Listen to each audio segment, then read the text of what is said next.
Hi friends. तो आज मैं आपको कुछ ऐसी ऐसी पॉइंट्स बताने वाला हूं, कुछ ऐसी चीजें बताने वाला हूं जिसमें कि आप जो प्री बोर्ड एग्जाम दे रहे हो, आप जो बोर्ड एग्जाम दोगे, उन सब में आपको काफी हेल्प मिलेगी। मैं सिर्फ अपना एक्सपीरियंस शेयर कर रहा हूं जिससे कि आपको हेल्प मिल सके। मैं ये नहीं कहता कि पूरा डिपेंडेंट इसी हेल्प पे रहो। अपना जो आप प्रैक्टिस कर रहे हो, जो और टीचर्स आपको बता रहे हैं, जो चीजें आपको बताई जा रही हैं, उस चीज पे भी गौर करें। बट मैं सिर्फ अपना कुछ पर्सनल एक्सपीरियंस है जो कि एग्जाम्स को देखते हुए मैं आपको शेयर करना चाहता हूं। क्योंकि आज की डेट में मैं क्या देख रहा हूं कि पता नहीं, मतलब लोग जो है काफी कैजुअल भी हो चुके हैं इन चीजों को लेके। क्योंकि कोविड के टाइम पे ऑनलाइन क्लासेस थी, ऑनलाइन एग्जाम्स थे, तो लोग थोड़ा सा कैजुअल हो रखे थे। बट जब आप ऑन द टेबल बैठ के इन्विजिलेटर्स के सामने बैठ के अगर आप एग्जाम दे रहे होते हो तो वहां का एक प्रेशर अलग होता है और ऑनलाइन का प्रेशर होता ही नहीं है। तो ऑनलाइन पे तो आप भी जानते हो कि ऐसा कोई प्रेशर नहीं होता। तो अब अगर मैं बात करूं तो लोगों को मैं देख रहा हूं कि भाई सिलेबस, सीबीएसई की अगर मैं बात करूं तो सीबीएसई के इतने सिलेबस डिडक्ट हो चुके हैं, इतने कम हो चुके हैं सिलेबस कि कुछ क्वेश्चंस हैं जो कि खाली इंपॉर्टेंट हैं। बाकी एनसीईआरटी की अगर मैं बात करूं तो एनसीईआरटी में से तो बहुत सी चीजें हटा दी गई हैं। तो सबसे पहला आप लोग का जो फियर फैक्टर होता है that is the board exam. तो वो फियर फैक्टर यहां पर सरकार ने, गवर्नमेंट ने आपके साथ काफी आपकी हेल्प करी है, जिसमें कि उन्होंने काफी सिलेबस को डिडक्ट कर दिया कि बच्चों के ऊपर एक्स्ट्रा प्रेशर ना पड़े। उसके बावजूद अगर आपको प्रेशर पड़ता है, आप ये कहते हो कि मुझे ये चीज नहीं आती, मुझे वो चीज नहीं आती, तो देखो बच्चों, जो नहीं आता उसमें टीचर क्या कर सकता है? टीचर सिर्फ आपको गाइड कर सकता है, वो सिर्फ और सिर्फ आपको समझा सकता है। वो अगर आपको कोई क्वेश्चन नहीं आ रहा है, आपने उस क्वेश्चन का डाउट पूछा उससे, तो उन्होंने आपको डाउट समझा दिया। बट वो डाउट तब तक डाउट रहेगा जब तक कि आप उसको खुद प्रैक्टिस ना करो। हम क्या करते हैं नॉर्मल बेसिस पे, बच्चे क्या करते हैं, जो कि मेरे यहां भी होता है ऐसा। तो बच्चे आते हैं, बच्चे कहते हैं सर इतने क्वेश्चन में डाउट है। अच्छा लगता है कि बच्चों ने प्रैक्टिस करी है और बच्चों को इतने क्वेश्चन में डाउट आ रहे हैं। और एज ए टीचर मेरे लिए काफी अच्छी चीज है कि यार मुझे उन बच्चों को बताने का मौका मिल रहा है। बट अल्टीमेटली होता क्या है, मैंने यहां पर बच्चों को क्वेश्चन बताया या आपने भी अपने टीचर से पूछा और आपके टीचर ने आपको क्वेश्चन बताया एंड उन्होंने आपको बोर्ड पे करके दिखाया तो आपने नोटबुक में कॉपी कर लिया। आपके टीचर ने अगर आपको नोटबुक पे करके दिया तो आपने क्या किया, वो नोटबुक के अंदर किया हुआ है, बस आप कह दिया हाँ सर समझ गया, मैं समझ में आ गया। बट एक्चुअली क्या है, वो चीज समझ में नहीं आई। क्यों? क्योंकि आपने सिर्फ कॉपी किया या आपकी कॉपी में टीचर ने कर दिया, आपने उस कॉपी को किया बंद और उसको रख दिया। तो भाई वो क्वेश्चन आपको आएगा कहां से? अब अगर वो क्वेश्चन आप चाहते हो कि वो क्वेश्चन आपको आए और दोबारा आपके लाइफ में उस क्वेश्चन में कभी डाउट ना हो, तो उसके लिए आपको प्रैक्टिस करनी पड़ेगी। और ये सिर्फ मैथ की ही बात नहीं है, ना ही साइंस की बात है, ये सारे सब्जेक्ट्स की बात है। भाई सारे सब्जेक्ट्स को बोल दो या आप अपने लाइफ के सब्जेक्ट्स को बोल दो। आप लाइफ सब्जेक्ट में भी अगर बात करोगे तो अगर आपको कोई चीज समझ में नहीं आ रही है, आपने किसी से पूछा, किसी ने आपको वो चीज बताई, आपको वो चीज सिखाई, आप उस समय के लिए तो सीख गए। बट अगर आपने कंटिन्यूअस उसकी प्रैक्टिस नहीं करी, आपने उस चीज को छोड़ दिया, तो छोड़ने के बाद क्या वो चीज आपको समझ में आएगी? कभी नहीं आएगी। तो वो चीज समझ में आने के लिए आपको क्या करना है? आपको उसको प्रैक्टिस करनी है। और जितना ज्यादा आप उस पर प्रैक्टिस करोगे उतना ही ज्यादा आप उस चीज पे परफेक्ट होते जाओगे। तो परफेक्शन सिर्फ आपके हाथ में। तो सबसे पहली चीज जो मेरा पॉइंट ये है कि जितना हो सके उतना ज्यादा प्रैक्टिस करें। जितना आप प्रैक्टिस करेंगे उतने आपके डाउट्स कम होंगे और डाउट कम होंगे तो आपके मार्क्स अच्छे आएंगे। सेकंड चीज, जो एक पैटर्न चला आ रहा है, मैं उस पैटर्न को अपने एक्सपीरियंस के हिसाब से शेयर कर रहा हूं। तो पैटर्न में क्या है कि section A, B, C, D और आजकल एक नया सेक्शन हो गया सेक्शन ई। तो टोटल 5 सेक्शन आने लग गए, जिसमें कि सेक्शन ए में आपके एमसीक्यूज होते हैं। सेक्शन बी, सी, डी ये 2 मार्कर, 4 मार्कर या 3 मार्कर, 5 मार्कर ये सारे क्वेश्चन होते हैं। और सेक्शन ई जो है वो आपका सब्जेक्ट बेस्ड क्वेश्चन होता है आपका। तो जिसके अंदर आपको पैराग्राफ्स दिए जाते हैं, आपको कॉन्सेप्ट दिए जाते हैं, आपको उससे क्वेश्चन पूछे जाते हैं। ठीक है, तो अगर मैं बात करूं तो हमेशा, क्योंकि देखो अगर आप सेक्शन ए से शुरुआत करते हो तो सेक्शन ए से शुरुआत करने का मतलब all are MCQs, there are 20 questions for MCQ. और एमसीक्यू के क्वेश्चन ऐसे तो होते नहीं कि आपने पढ़ा और टिक लगा दिया, नहीं, एमसीक्यू के क्वेश्चंस भी आपको दिमाग लगाना पड़ता है, उसको सॉल्व करना पड़ता है। अगर मैथ्स की बात करूं या साइंस की बात करूं तो आपको दिमाग भी लगाना है, उसको सॉल्व भी करना, आपको सब कुछ करना है उसके अंदर। तो उसमें वो 20 क्वेश्चन करने में बहुत टाइम कंज्यूम होता है। तो एज अ पैटर्न अगर मैं बात करूं तो आप ट्राई करके देखें, अपने प्री बोर्ड में ट्राई कर ले, अगर आपको सक्सेसफुल लगता हो तो आप उसको बोर्ड में यूज करें। तो ये पैटर्न से आपका काफी टाइम बचता है। तो पहला पैटर्न जो मैं बता रहा हूं वो पैटर्न क्या है, वो पैटर्न ये है कि आप सबसे पहले करें सेक्शन बी। सेक्शन बी क्या होता है, 2 मार्कर के क्वेश्चन होते हैं और थोड़े इजी क्वेश्चन होते हैं। और as per the human psychology क्या होता है कि जब आप शुरुआत करना शुरू करते हो, कभी भी क्वेश्चन पेपर का आप शुरुआत करते हो और आपको पहला क्वेश्चन आ जाए, आपको दूसरा क्वेश्चन आ जाए, आपको तीसरा क्वेश्चन भी आ जाए, तो आपका खुद का सेल्फ कॉन्फिडेंस इतना इंक्रीज हो जाता है कि नहीं, मैं तो सब कुछ कर सकता हूं। और वहीं जस्ट अपोजिट, अगर पहला क्वेश्चन नहीं आता, आप हिम्मत नहीं हारते हो, आप दूसरे क्वेश्चन पे जाते हो। अगर दूसरा भी नहीं आया, आप फिर भी नहीं हारोगे, आप तीसरे पे जाओगे। लेकिन अगर तीसरा भी नहीं आया तो आपका मोटिवेशन वहीं खत्म, आप ये सोचोगे कि यार मुझे तो कुछ आ ही नहीं रहा। तो इसलिए हमेशा ध्यान रखें, सबसे पहले आप करें सेक्शन बी, सेक्शन बी के बाद आप करें सेक्शन सी, और सेक्शन सी के बाद जब आप जैसे ही आप सेक्शन डी पे पहुंचते हो, सेक्शन डी में 3 क्वेश्चन होंगे या 2 क्वेश्चन होंगे या 4 क्वेश्चन होंगे, जैसे भी आप सेक्शन डी को नीचे से ऊपर करें। एग्जाम पेपर में कभी ये नहीं बोला जाता है कि आपको सीरियल वाइज क्वेश्चन करने हैं, बट जो भी आप क्वेश्चन कर रहे हो उस क्वेश्चन की नंबरिंग आप बिल्कुल सही डालें, क्योंकि अगर आपने नंबरिंग गलत डाल दी तो वहां सब गलत हो जाएगा। तो आप सेक्शन डी को नीचे से ऊपर करें, क्योंकि कभी भी आप ट्राई करना, किसी भी सैंपल पेपर्स को देख लेना, सेक्शन डी में जब आप नीचे से ऊपर जाते हो तो आपको बड़ा आसान लगेगा, और ऊपर से नीचे जाओगे तो थोड़ा मुश्किल लगेगा। जब आपका सेक्शन डी खत्म हो जाता है, फिर आपके पास ऑप्शन है, आप केस स्टडी करना चाहते हो, आप कॉन्सेप्ट वाले क्वेश्चन करना चाहते हो, या फिर आप एमसीक्यूज करना चाहते हो। फिर आपके ऊपर डिपेंड कर रहा है, आप दोनों में से जो करना चाहते हो। अब एमसीक्यूज अगर आपको करना है तो आप एमसीक्यूज कर सकते हैं, और आपको सेक्शन ई करना है, केस स्टडी करना है, तो आप केस स्टडी भी कर सकते हैं। तो ये तो एक पहला अरेंजमेंट है, एक तरीका है जिससे कि आप अपने टाइम को बचा सकते हो। तो जब आप इस पैटर्न से अपने क्वेश्चंस को करोगे तो उस समय आप क्या देखोगे कि आपके पास जो 3 घंटे का टेन्योर है, उस 3 घंटे में आपके पास कम से कम बेयर मिनिमम 30 मिनट्स तो आपके पास बचेंगे for rechecking your all your questions, कि आपने कहीं कुछ गलती तो नहीं करी, आप चेक कर सकते हो उसको। आज की डेट में क्या होता है, हम अटेम्प्ट करते रहते हैं, लास्ट जब 3 घंटे भी पूरे हो जाते हैं हम कहते हैं सर बस 5 मिनट और, सर 1 मिनट और। क्यों? आपने अगर कंटिन्यूअस प्रैक्टिस करी होती तो आपकी एक तो स्पीड इंक्रीज हो जाती, आपके कॉन्सेप्ट्स क्लियर हो जाते। तो प्लीज आप इन चीजों पे ध्यान दें। सबसे बड़ा पॉइंट क्या है, सबसे बड़ा पॉइंट ये है कि आप जितना हो सके उतनी हर क्वेश्चंस की प्रैक्टिस करें इन एवरी सब्जेक्ट। चलिए अब मैं दूसरे पॉइंट पे आता हूं। अब अगर मैं दूसरा पॉइंट की बात करूं कि सर हमारे पास तो इतना टाइम ही नहीं होता, हम कैसे इतना प्रैक्टिस कर लेंगे, हम कैसे इतनी चीजें कर लेंगे। तो भाई सीधी सी बात है, आपके पास अगर आप 10th क्लास में हो या आप 12th क्लास में हो, आपके पास कितने सब्जेक्ट हैं? 5। अब उस 5 सब्जेक्ट के लिए हर सब्जेक्ट का मैं अगर डेली बेसिस पे आधा घंटा भी अगर निकालता हूं तो मेरे लिए क्या बुरा है। आधा घंटे का मतलब होता है आपका 2.5 घंटे। अब बोर्ड एग्जाम है तो कम से कम देखो 2 से 2.5 घंटे तो अपने को पढ़ना ही पड़ेगा।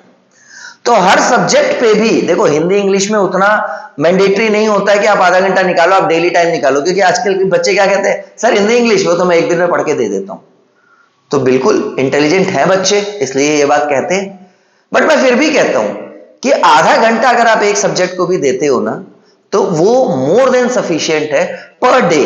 बट वो जो आधा घंटा है वो प्रॉपर आधा घंटा होना चाहिए। मतलब ये नहीं कि आप 5 मिनट यहां कर रहे हो, तब तक दिमाग चल रहा है, अरे वहां पर क्या हो रहा है, अरे वो दोस्त क्या कर रहा है, अरे मेरे मोबाइल पे मैसेज बज गया। नहीं, आधा घंटा मतलब प्रॉपर आधा घंटा, और मेरे हिसाब से 25 मिनट आधा घंटा हर बच्चा दे सकता है, इतनी उसकी कैपेसिटी है। तो आप पहला काम वो करें।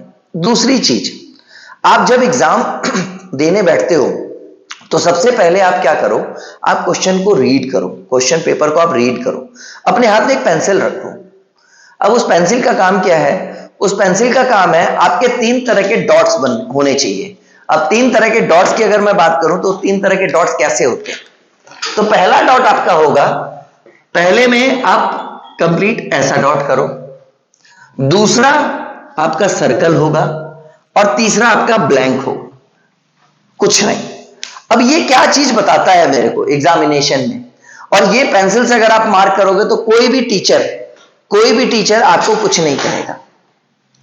तो अगर मैं बात करूं कि इन डॉट्स का मतलब क्या है, जो मैं ये डॉट लगा रहा हूं, मैं ये सर्कल लगा रहा हूं, इनका मतलब क्या है, इनका मतलब ये है मैं ये डॉट उस क्वेश्चन पे लगाऊंगा जो क्वेश्चन मुझे पूरा 100% अच्छे तरीके से आता है, ये मैं उस पे लगाऊंगा जो मेरे को 50-50 है, कि आधा आता तो है लेकिन पूरा सही होगा कि नहीं होगा मुझे डाउट है। और जो मैंने ब्लैंक छोड़ा है, वो ब्लैंक मैंने उसको छोड़ा है जो मुझे एट प्रेजेंट अभी तो नहीं आता, हो सकता है मैं लास्ट में मेरे पास टाइम बचेगा तो आई विल ट्राई दैट। तो आप ऐसे मार्किंग अगर जब आप कर दोगे, तो ऐसे मार्किंग करने के बाद आप सबसे पहले इन क्वेश्चंस को आंख बंद करके सॉल्व करना शुरू कर दो। जब आपने इन सारे क्वेश्चंस को कर लिया, जो आपको क्वेश्चन आते हैं, आपका कॉन्फिडेंस लेवल इतना बूस्टअप हो जाएगा कि आप फिर इस पे आओ, और जब इस पे आओगे तो फिर से 5 मिनट दो पेपर पढ़ने के लिए, एंड फिर इन सारे क्वेश्चंस को पढ़ो, एंड यहां पर इनको रब करके फिर इसमें जो आने लग गए उसको डॉट कर दो, और जो इसमें भी नहीं आते हैं उनको फिर से सर्कल कर लो जो थोड़े मोड़े आते हैं, और जो नहीं आते थे उन क्वेश्चंस को भी पढ़ोगे तो वो भी देखना या तो इस कैटेगरी में और या तो इस कैटेगरी में अपने आप पहुंच जाएंगे। तो इस तरीके से अगर आप पेपर को डिवाइड करके और प्रॉपर तरीके से अगर सॉल्व करोगे तो आपके क्वेश्चन गलत होने के चांसेस बहुत कम हो जाएंगे। क्योंकि मैं हमेशा यही कहता हूं कि कोई जरूरी नहीं है कि पूरा क्वेश्चन पेपर अटेम्प्ट करना है, ऐसा किसी ने नहीं कहा। पूरा क्वेश्चन पेपर अटेम्प्ट करना है ऐसा किसी ने नहीं कहा। मैं ये कहता हूं आप पूरा करो, बिल्कुल करो, लेकिन जितने भी आप क्वेश्चन कर रहे हो आप उसको इतना परफेक्ट करो अपने तरीके से कि आपको घर जाके ये ना सोचना पड़े अरे यार मेरा ये क्वेश्चन गलत हो गया। नहीं, आपने अगर किया है तो दैट शुड बी करेक्ट, क्योंकि आपने इतनी प्रैक्टिस करी है कि आपके पास ऐसा डाउट का चांस ही नहीं है कि मैं क्वेश्चन करके आ जाऊं और मेरा क्वेश्चन गलत हो जाए। यह कॉन्फिडेंस आपके अंदर तब आएगा जब आप कंटिन्यूअसली प्रैक्टिस करोगे, और जिस दिन आपने कंटिन्यूअसली प्रैक्टिस करना शुरू कर दिया, आप खुद देखना आपके अंदर क्या चेंज आता है। और यही चेंज मुझे दिखाना है, यही चेंज आपको दिखाना है कि मैं प्रैक्टिस कर रहा हूं तो मेरे सारे क्वेश्चंस हो रहे हैं। अगर मैं प्रैक्टिस नहीं कर रहा था तो देखो मेरी क्या हालत थी, और प्रैक्टिस करने पे मेरी क्या हालत हो गई है। तो प्रैक्टिस करने से हमेशा जितने भी डाउट्स हैं आपके, वो सारे डाउट क्लियर होते हैं रेगुलर। अब मम्मी जैसे मान के चलो आपकी किचन में खाना बना रही है, आपकी मम्मी अगर किचन में खाना बना रही है और मम्मी की अगर सब्जी थोड़ी सी खराब बन जाए तो आप क्या कहते हो? मम्मी मैं नहीं खाऊंगा, ये सब्जी खराब है। क्यों? क्यों भाई, खाना तो पड़ेगा। तो अगर इसी तरह आपके पेरेंट्स कह दें कि नहीं नहीं हम आपको कुछ नहीं देंगे क्योंकि आप पढ़ने में खराब हो, आपको कैसा फील होगा? वो मम्मी से जो वो गलती हुई, वो गलती क्यों हुई? क्योंकि वो कोई ऐसी सब्जी होगी जो मम्मी रेगुलर नहीं बना रही है, मम्मी रेगुलर उसको नहीं बना रही। वैसे मम्मियों से गलतियां बहुत कम होती हैं, लेकिन फिर भी मैं कहता हूं अगर हो गई तो मम्मी से वो गलती क्यों हुई होगी? क्योंकि मम्मी वो चीज रेगुलर नहीं बना रही है। मम्मी ने वही चीज एक बार बनाई, मम्मी ने वही चीज 2 बार बनाई, तीसरी बार तुम देखना उससे परफेक्ट कोई और बना भी नहीं सकता। क्यों? क्योंकि उन्होंने बार बार उसकी प्रैक्टिस करी कि अगर मुझसे खराब हुआ है तो मुझसे क्यों खराब हुआ है, मैंने इसमें क्या कमी छोड़ दी कि मेरा वो खराब हो गया है। तो जब उन्होंने अपनी कमियों को रियलाइज किया तब उनको समझ में आया कि अरे इसमें तो ये मसाला डालना जरूरी था और मैंने नहीं डाला था, या इसको इस तरीके से पकाना था मैंने नहीं पकाया था। उन्होंने अपनी वो गलतियां सुधारी, सुधारने के बाद क्या हुआ? वो सब्जी परफेक्ट बन गई। सिमिलरली उसी तरीके से आप सोचो कि आपके अंदर गलतियां कहां हो रही हैं, आप जो पेपर करके आ रहे हो वो गलतियां कहां से कर रहे हो। अगर आपने उस चीज को रियलाइज कर लिया तो उसके बाद आप क्या देखोगे कि आपसे गलतियां होने के चांसेस ना के बराबर है। जीरो कभी नहीं हो सकती, लेकिन ना के बराबर है। बहुत रेयर है कि आपसे कोई गलतियां हो सके। तो ये 2-3 पॉइंट्स हैं जो कि आपको याद रखने हैं। और अगर ये 2-3 पॉइंट आपने आज से भी शुरू कर दिया, क्योंकि देखो बोर्ड एग्जाम आपका फरवरी एंड से शुरू होता है। आज आप बैठे हो नवंबर में, नवंबर मिड है, तो मिड ऑफ नवंबर में आप बैठे हो। अब आपके प्री बोर्ड शुरू हो जाएंगे, पहला प्री बोर्ड होगा, फिर दूसरा प्री बोर्ड होगा, फिर आपका बोर्ड एग्जाम होगा। तो आपके पास इतना टाइम है अपने आप को प्रिपेयर करने का और अपने आप को टेस्ट करने का कि आप बोर्ड एग्जाम तक पहुंचते पहुंचते आप कहोगे नाउ आई एम परफेक्ट। तो भाई टेंशन लेके कि भाई जिस दिन मेरा पेपर का रिजल्ट आया मैं मुंह गिरा के बैठ गया, पापा मैं क्या करूं, मम्मी मैं क्या करूं, नहीं। आप उस गलती को सुधारो, जो आपने गलतियां करी हैं उस गलतियों को रियलाइज करो। अगर कोई समझाता है, अगर कोई बोलता है तो उसकी बात को सुनो, उसकी बात को समझो। ऐसा नहीं है कि वो सब चीज आपके फायदे की हो, लेकिन कुछ चीजें तो आपके फायदे की होंगी और आप उसको चेंज कर सकते हो अपनी लाइफ में। अगर चेंज कर सकते हो तो अडैप्ट दैट चेंज। मैं कभी ये नहीं कहता कि तुम किसी और के लिए अपने आप को चेंज करो, मैं कहता हूं कि चेंज मत करो। बट अगर कोई चीज तुमको लगता है कि हां ये आपके लाइफ में कुछ चेंज लाके देगा, आपको कुछ अच्छा देगा, तो आई विल सजेस्ट कि adapt that change in your life. तो आप इस चीज को अडैप्ट करें। आप जो है प्रॉपर तरीका समझें कि मुझे पेपर सॉल्व कैसे करना है, मुझे मेरी गलतियां जो हैं उस गलतियों को मैं कैसे सुधारूं। आप इस चीज पे फोकस करें। आप 100% मैं आपको गारंटी दे सकता हूं, आप रियलाइज कर सकते हैं कि जो भी आपके मार्क्स आ रहे होंगे आज की डेट में, जो भी मार्क्स आ रहे होंगे, अगर आपने इस पैटर्न को अडैप्ट कर लिया तो मैं इस चीज के लिए श्योर हूं कि मैं उस परसेंटेज को कम से कम 20-25% तो इंक्रीज करवा ही सकता हूं। लेकिन जो मैंने बोला कि खुद आपके अंदर ईमानदारी होनी चाहिए। ऐसा नहीं है कि जसवंत सर ने बोल दिया कि भाई करना है, आधे घंटे पढ़ना है, ले मैं आधे घंटे किताब खोल के बैठा हूं, सर कोई रिजल्ट नहीं आ रहा। नहीं, नहीं खोल के बैठना आधे घंटे किताब।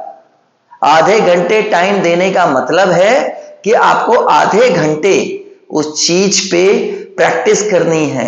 अपनी जो गलतियां हैं, जो आपने डाउट्स हैं आपके, जो आपने पहले पिछले पेपर्स में गलतियां कर रखी हैं, और हर इंसान को अच्छे से पता है कि उसने क्या क्या गलतियां करी हैं, आपने उस गलतियों को रेक्टिफाई करना है। और जिस दिन आपने उस गलतियों को रेक्टिफाई कर लिया, मैं श्योर हूं 20-25% मार्क्स आपके इंक्रीज हो जाएंगे। बस सिर्फ आपको यही प्रैक्टिस करनी है। तो प्लीज आप इस चीज पे फोकस करें कि आपको प्रैक्टिस ज्यादा से ज्यादा करनी है। गलतियां कम से कम करने के लिए आपको प्रैक्टिस ज्यादा ज्यादा करनी पड़ेगी। और बोर्ड एग्जाम की टेंशन ना लें, बोर्ड एग्जाम कुछ नहीं है और गवर्नमेंट आपके साथ है यार। आप ये सोचो ना, कितना सिलेबस आप लोग का कम हो गया। आप अपने से 3 साल बड़े स्टूडेंट से पता करो, वो कहेंगे अरे यार तुम्हारा तो इतना सा सिलेबस है, मेरा तो इतना सिलेबस था। आप लोग का सिलेबस भी बहुत मिनिमाइज कर दिया गया है। अब इतना सरकार आपकी हेल्प कर रही है, आप भी थोड़ा अपनी हेल्प कर लो यार, थोड़े मार्क्स ले आओ। और मार्क्स ले आओ तो आपके लिए भी अच्छा रहेगा, क्योंकि जो 12th वाले हैं उनके लिए तो बहुत जरूरी है ये चीज। क्योंकि 12th के बाद किसी को डॉक्टर बनना है, किसी को इंजीनियर बनना है, किसी को आईएएस बनना है, किसी को कुछ करना है, किसी को वकील बनना है, बहुत कुछ है। लेकिन किसी भी अच्छे कॉलेज में अगर एडमिशन चाहिए या अच्छे कॉम्पिटिटिव एग्जाम में अगर आपको बैठना है, तो आपको पता है कि आपके परसेंटाइल कितनी होनी चाहिए। तो आप उस चीज पे फोकस करने के लिए आप ये रूल अपनाना शुरू करो। आप गारंटेड बताता हूं आपको, आप ट्राई करना। आप नहीं अगर हो सके तो आप 15 दिन ट्राई करके देखो, 15 दिन के अंदर आपको रियलाइज हो जाएगा आपके प्री बोर्ड शुरू होने वाले। आप 15 दिन के लिए ट्राई करो, 15 दिन के अंदर यू विल रियलाइज कि नहीं, जसवंत सर ने सही बोला था। और जिस दिन आपको ये रियलाइज हो जाए, प्लीज मुझे मैसेज करके जरूर बताना।